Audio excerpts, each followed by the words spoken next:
এই যে মোবাইল, আবার বললেন না যে আমি মোবাইলের অ্যাডভার্টাইজ করতেছি, কারণ আমরা এক ঝামেলায় আছি। উদাহরণ দিতে গিয়ে বলতে গেলে হয়তো মোবাইলের অ্যাডভার্টাইজ করি ফেলি। তো আমি কোম্পানির নামও বলছি না, আমি কোনো সিরিয়াল নাম্বারও বলছি না। এই যে আমার হাতে গরিবের যে মোবাইলটা দেখতে পাচ্ছেন, এই মোবাইলটা কি আমার হাতেই শুধু একটা, নাকি সারা পৃথিবীতে আরও আছে? এই মোবাইলটা বানানোর আগে কোম্পানি কত কষ্ট করেছেন জানেন? শুনেন।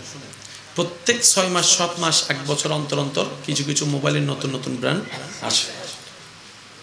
ওরা মার্কেটে ছাড়ে পরে আগে একটা মিটিং করে, অমুক কোম্পানি এই মোবাইল আনছে, অমুক কোম্পানি এই মোবাইল আনছে, অমুক কোম্পানি এই মোবাইল আনছে। তো বাজারে তো আমাদের টিকে থাকতে হবে। আর আমরা যদি যুগের চাহিদার সাথে মিল করে চলতে না পারি, একসময় যেমন মোবাইলের জগতে রাজত্ব ছিল নোকিয়ার, এখন নামও জোরে বলে না, নামও। আমার মুরব্বীরে জিজ্ঞেস করেন, যখন প্রথম ফোন আসছে সব ডাইনেও নোকিয়া, বামও নোকিয়া, সামনেও নোকিয়া, পিছনেও নোকিয়া। নোকিয়া 3310 কেমন মোবাইল? সোরে মোবাইল নিয়ে চলে যাচ্ছে, মোবাইলটা নিয়ে সোরের মাথার মধ্যে বাড়ি মার, সোর বেঞ্চ হয়ে ফরিতক তুই আবার হ্যালো।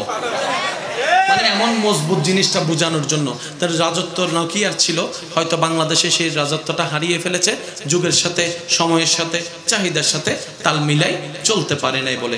এখন অনেক ব্র্যান্ডের মোবাইল আছে। তো কোম্পানি কি করে, তাদের ম্যানেজিং ডিরেক্টর যারা আছে তাদেরকে সবাইকে নিয়ে বসে, এই যে কোম্পানি, এতগুলো কোম্পানির মধ্যে আমার কোম্পানিকে টিকিয়ে রাখতে গেলে তো আমাকে একটা নতুন মোবাইল লঞ্চ করতে হবে। এখন সেই মোবাইলটা কেমন হওয়া উচিত, কী রকম হলে ভালো হয়, কি ফিউচার হলে ভালো হয়, ক্যামেরা কেমন হলে ভালো হয়, তোমরা একটা ডিজাইন করো, 100 জনের মতো ডিজাইন করো, তারপরে সেটা ম্যানেজিং বোর্ডের মধ্যে যাবে।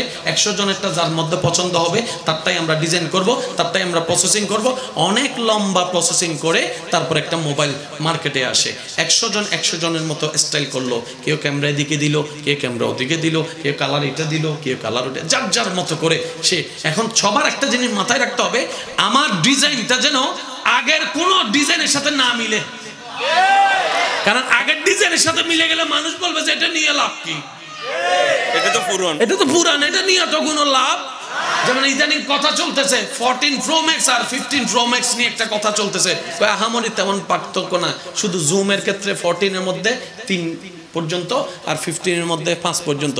তো 2 এর জন্য তো আবার নতুন করে কিনে আরেকটা বিক্রি করার তো কোনো দরকার নাই, আগেরটাই ভালো আছে। তো আমি বোঝানোর জন্য বলছি, কষ্ট নিচ্ছেন না তো আমার কথায় না? তো এইবার ওই কোম্পানি এত জনের মাথা খাটিয়ে টেনশন চিন্তা করে করে করে করে করে করে করে একটা ডিজাইন সিলেক্ট করছে। ওই ডিজাইনটাই শেষ পর্যন্ত সারা পৃথিবীতে এই ব্র্যান্ডের এই সিরিয়ালের মোবাইলটা বের হয়েছে। আমারটাও যেমন ওই আমেরিকার কাছে এই সিরিয়াল যার কাছে মোবাইল আছে, সেম টু সেম কোনো 100 জনের কাছে থাকা মোবাইল একই সিরিয়ালের একটা এক এক রকম নয়, সবারটা একরকম, সবারটা একরকম, সবারটা কারোর সাথে কারো চেহারার কোনো মিল। কিন্তু দেখেন আমরা সবাই মানুষ, কারো চেহারার সাথে কারো চেহারার মিল নেই। আমার মনে হয় সুবহানাল্লাহ আওয়াজটা একটু বড় হবে। যারা বলে স্রষ্টা নাই, আমি তাদের কাছে শুধু একটা জিনিস জানতে চাই, পৃথিবীর বুকে 1 কোটি রোবট একই মডেলের 1 কোটি রকম হয় না। এই ক্যামেরাগুলো আমি নামও জানি না, সিস্টেমও জানি না। এই কোম্পানি একটা ক্যামেরা বের করে নাই, 1000টা বের করেছে। আজকে যে ক্যামেরাটা হয়তো আমাদের চোখের সামনে, একই ক্যামেরাটা হচ্ছে আমেরিকার আরেকজনের মানুষের কাছে হতে একই ব্র্যান্ডের একই নাম সিরিয়াল থাকতে পারে।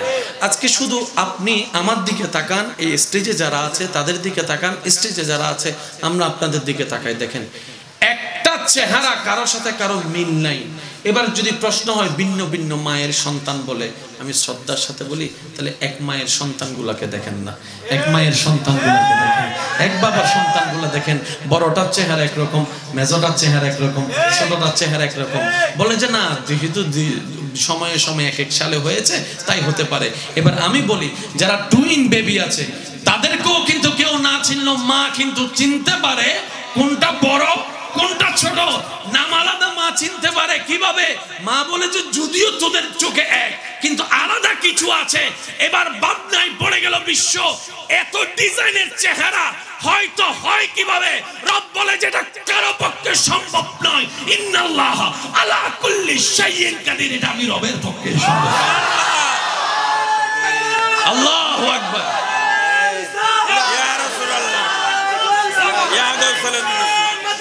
জিন্দাবাদ জিন্দাবাদ।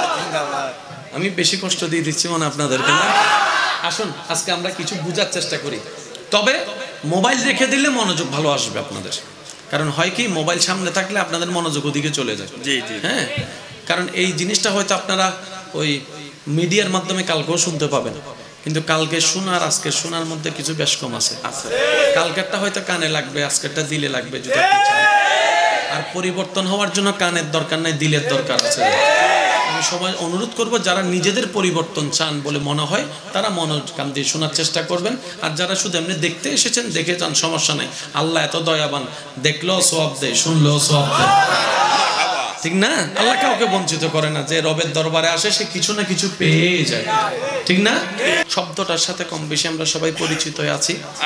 এই যে আল্লাহর কুদরত, এটা আল্লাহর কুদরত। আল্লাহ আসলে আল্লাহর কুদরত জিনিসটা কি? লাল নাকি সাদা, লম্বা নাকি বাটি, মোটা নাকি চিকন, বুঝার দরকার আছে। পানিটা মিষ্টি কিসের কারণে বুঝলাম? হাতের কারণে নাকি জিহ্বার কারণে? জিহ্বার কারণে। লাল নাকি সাদা? চোখের কারণে। চোখের কারণে। কণ্ঠটা কি ভারী নাকি সফট? কানের কারণে। সুগন্ধ নাকি দুর্গন্ধ? গরম নাকি ঠান্ডা? এগুলো মনে থাকবে ইনশাআল্লাহ।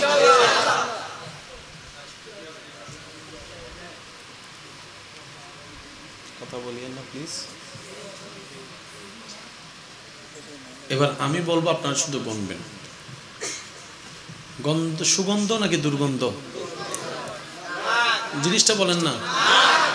সুন্দর আওয়াজ নাকি কর্কশ আওয়াজ? কালো নাকি সাদা? গরম না ঠান্ডা? তিতা না মিঠা? কয়টা জিনিস পেলাম? এটাকে বলা হয় পঞ্চ ইন্দ্রিয়। যেই মতের হোক না কেন, আমরা সবাই পঞ্চ ইন্দ্রিয়ের ভিতরে। আর আমরা যতই রাজত্ব করি না কেন, এই পঞ্চ ইন্দ্রিয়ের মাধ্যমে রাজত্ব করি। কথা কি বুঝাতে পারছি? পঞ্চ ইন্দ্রিয়ের বাইরে আমাদের কোনো রাজত্ব। পঞ্চ ইন্দ্রিয়ে যা ধরে তা ব্রেনে ধরে।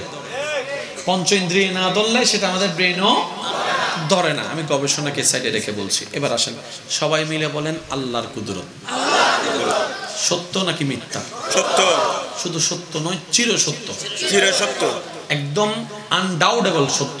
সত্য, যেটাতে বিন্দু পরিমাণ সন্দেহ। আল্লাহর কুদরত জিনিসটা কি? আসেন একটু বোঝার চেষ্টা করি। এমন কিছু ঘটনা যেটা চোখে দেখে বাস্তব,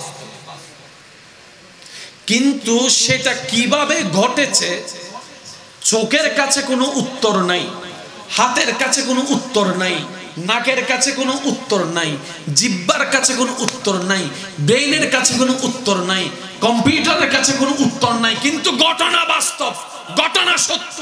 কিভাবে হয়েছে কেউ জানে না, বুঝে নিতে হবে এটাই রবের কুদরত। আবার বলছি ঘটনা বাস্তব, কিন্তু কেমনে হয় কেউ জানে না। এটা হচ্ছে আল্লাহর কুদরত। চলে বলেন। এবার আসেন, নিচের থেকে পানি উপরে তুলতে কি লাগে? মোটর।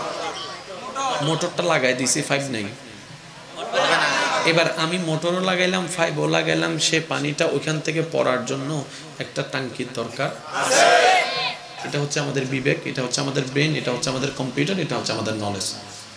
আজকে বৃষ্টি পড়ছে নিচে থেকে না উপর থেকে?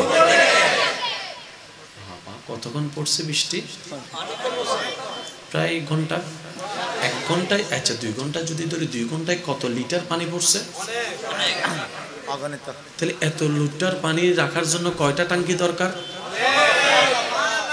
আল্লাহ ছাড়া কেন জানা? সুবহানাল্লাহ বলেন না। চোখে দেখছি পানি পড়ছে, কিন্তু আমি কোনো ট্যাঙ্ক দেখি না। আশা করি আমি বোঝাতে সক্ষম হচ্ছি। চোখে দেখছি পানি পড়ছে, বিবেক বলে ট্যাঙ্কের দরকার, কিন্তু কোনো ট্যাঙ্ক দেখছি না। ঘটনা বাস্তব, কেমনে জানি না, বুঝে নিতে হবে এটাই রবের কুদরত। এবার আসেন, যতগুলা পানি এখান থেকে পড়েছে আপনারা আমাদের ভবিষ্যৎ, আপনাদের আরো বেশি মনোযোগ দিয়ে শুনতে হবে। এই মাহফিল আজকে ওনারা যারা করতেছে সব বুড়ো হয়ে যেতেছে, আস্তে আস্তে দুর্বল হয়ে যাবে, এগুলো তো আপনাদেরই ধরে রাখতে হবে। আমি সেজন্য এখানে অনেক হয়তো কমিটির ভাইয়েরা থাকতে পারেন অথবা আমার আওয়াজ শুনছেন, আমি সবাইকে বলবো ছোটদেরকে একটু সুযোগ দিবেন, মাহফিলে বিভিন্ন কাজে লাগাবেন, ওদের কাছে এটা আনন্দ, এই আনন্দটাই তাদের বন্ধুত্ব হয়ে গেলে আপনাদের পরবর্তী দেখবেন যে তারাই এই মসজিদের খেদমত, মাহফিলের খেদমত, বিভিন্ন সমাজ সংগঠনের সেবামূলক খেদমত তারা করতে থাকবে।